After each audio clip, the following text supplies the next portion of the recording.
ఈరోజు రాష్ట్రంలో ఉన్న ప్రత్యేకమైన పరిస్థితులు ఏమిటో, ఈ ప్రత్యేక పరిస్థితుల మధ్య మీరు పోషిస్తూ ఉన్న పాత్ర ఏమిటో నేను వేరే చెప్పాల్సిన అవసరం లేదు. నిజంగా ఈరోజు పార్టీకి అన్ని రకాలుగా ఒక పెద్దన్న పాత్ర ఎవరైనా పోషిస్తూ ఉన్నారు అంటే అది న్యాయవాదులే అని చెప్పాలి.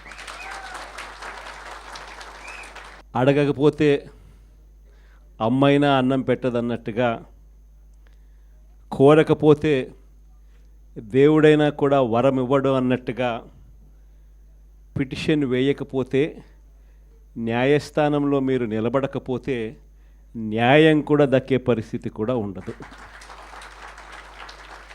కలియుగం అన్నది ఏమిటి అన్నది ఈ చంద్రబాబు నాయుడు గారి పరిపాలన చూస్తే ఈ 14 నెలల్లో ఓహో ఇదేనా కలియుగము అని చెప్పి అనిపించే పరిస్థితి ఎవరికైనా కూడా అనిపిస్తుంది.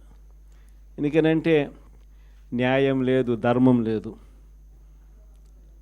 తమకు గిట్టని వాళ్ళు ఎవరైనా ఉంటే, తమకు నచ్చని వాళ్ళు ఎవరైనా ఉంటే, తమకు వ్యతిరేకంగా స్వరం వినిపించే వాళ్ళు ఎవరైనా ఉంటే తట్టుకునే పరిస్థితి లేదు, జీర్ణించుకునే పరిస్థితి లేదు.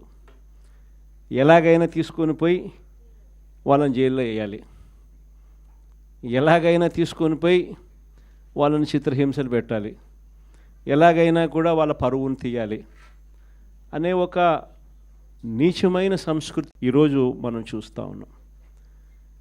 ఒక మనిషిని జైల్లో పెట్టడము అని అంటే తన పరువును, తన ప్రతిష్టలతో ఆడుకోవడం. అవన్నీ తెలిసి కూడా ఏ తప్పు చేయకపోయినా కూడా బురద వేసి తప్పు చేశాడు అని చెప్పి దానికోసం దొంగ సాక్ష్యాలను క్రియేట్ చేసి కేవలం వీళ్ళు పెట్టే ప్రలోభాలు, వీళ్ళు పెట్టే భయం తప్ప వేరే బేసి లేదు, వేరే సాక్ష్యము లేదు. ఇలాంటి పరిస్థితుల మధ్య న్యాయం జరగడానికి కోసం బాధితుల తరపున గట్టిగా నిలబడి వాళ్ళ స్వరం వినిపించే కార్యక్రమం ఎక్కడైనా చేయాల్సిన పరిస్థితి ఏదైనా ఉంది అని అంటే అది ఇంకా మన భుజస్కంధాల మీద ఇంకా ఆ బాధ్యత ఎక్కువైంది.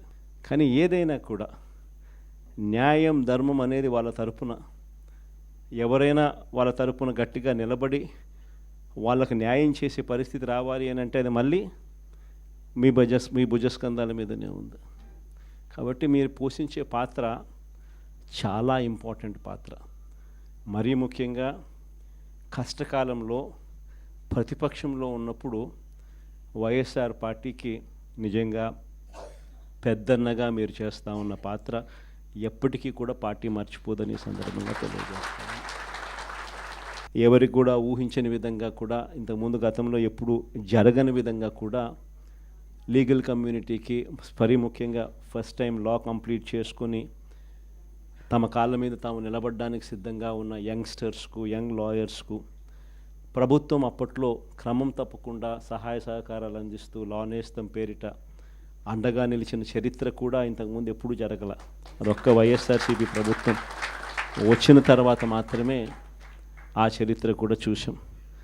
అలాంటి పరిస్థితుల నుంచి నిజంగా అట్టడుగు వర్గాలకు తోడుగా ఉండాలని చెప్పి కార్యక్రమంలో భాగంగా ఏకంగా జీపీలు, ఏజీపీల నియామకంలో కూడా ఏకంగా 52% రిజర్వేషన్లు ఇచ్చి అట్టడుగు వర్గాలకు కూడా మంచి చేయాలి అని చెప్పి ఆలోచన చేసిన పరిస్థితులు కూడా గతంలో ఎప్పుడు చూడాల.